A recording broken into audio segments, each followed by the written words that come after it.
सबसे पहले तो आज के कुछ बड़े इवेंट। देश की एयरलाइंस कंपनी इंडिगो ने भी फ्यूल सरचार्ज बढ़ा दिया है और इसीलिए आज 14 मार्च से ही इंडिगो की फ्लाइट टिकट भी महंगी हो जाएगी। एयर इंडिया पहले ही अपनी टिकट की रेटें बढ़ा चुकी हैं, तो एयर इंडिया के बाद इंडिगो की भी घरेलू उड़ानों पर तकरीबन 450 और इंटरनेशनल उड़ानों के टिकट पर 2300 रूपए एक्स्ट्रा चार्ज लगेगा। वजह मिडिल ईस्ट में जो जंग चल रही है, इस वजह से जेट फ्यूल महंगा हो चुका है, ईरान इजराइल जंग की वजह से। तो यही वजह है कि आज से ही एयरलाइंस कंपनियां हवाई किराया बढ़ाने जा रही हैं। और खबर है चंडीगढ़ में आज से सजेगा कृषि मत्स्य एक्सपो 2026। लैब की तकनीकें अब किसानों के खेतों तक पहुंचेगी।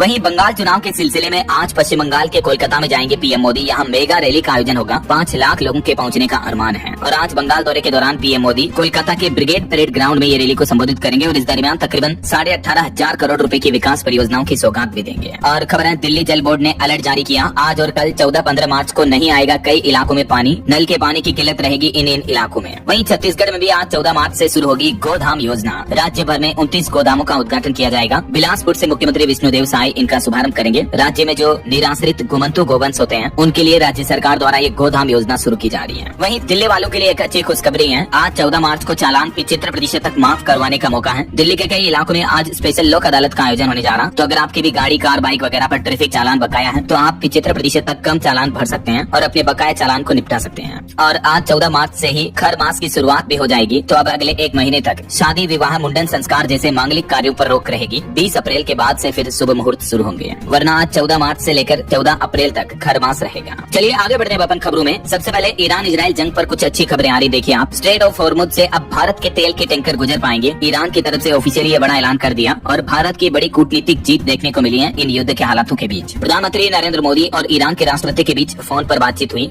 और उसके बाद आखिरकार ईरान के राजदूत ने भी ये सहमति जताई। ईरान के राजदूत का कहना है कि भारत हमारा मित्र है, भारत के लिए खुलेंगे हॉर्मुज के दरवाजे। ईरानी राजदूत ने इंडिया को दोस्त बताया। भले ही अभी ईरान, इजराइल, अमेरिका इन देशों के बीच तनाव जारी है और इस बीच ईरान ने दुनिया भर के देशों के लिए हॉर्मुज रूट से तेल के टैंकरों की आवाजाही बंद कर रखी है, लेकिन ईरान का कहना है कि भारत हमारा दोस्त है और दोनों देशों के हित एक समान है। तो अच्छी बात यह है कि अब आखिरकार पश्चिम एशिया संकट के बीच ईरान ने हॉर्मुज जल डमरू मध्य से 2 और भारतीय एलपीजी टैंकरों को भी गुजरने की अनुमति दे दी है। तो इससे भारत में पेट्रोल, डीजल और एलपीजी की जो किल्लत देखने को मिल रही है, उसमें राहत मिलेगी। मीडिया रिपोर्ट्स में ये दावा किया जा रहा। न्यूज एजेंसी रॉयटर्स ने भी अपनी रिपोर्ट में ये दावा किया है भारत ईरान के बीच रिश्तों को लेकर। वहीं इस बीच अमेरिकी राष्ट्रपति डोनाल्ड ट्रंप ने भी जीत का ऐलान कर दिया, मगर जंग अभी भी अधूरी है। हॉर्मुज से तेल संकट तक 7 वजह बता रही कि ईरान युद्ध का असली गेम अभी भी बाकी है। ईरान के खिलाफ अमेरिका ने जो ऑपरेशन एपिक फ्यूरी चला रखा है, उसको 2 सप्ताह से भी ज्यादा समय हो चुका है। और इस बीच अमेरिकी राष्ट्रपति डोनाल्ड ट्रंप ईरान पर अपनी जीत का भी दावा कर रहे हैं, लेकिन जमीनी हकीकत कुछ और ही बयां कर रही है कि ये युद्ध, ये लड़ाई और लंबी छिड़ सकती है। अमेरिका ने अपने दावे में बताया कि हमने ऑपरेशन एपिक फ्यूरी के दौरान ईरान में 6000 से भी ज्यादा ठिकानों पर हमला किया, 60 जहाज और 30 बारूदी सुरंगों को भी नेस्तनाबूद कर दिया। वहीं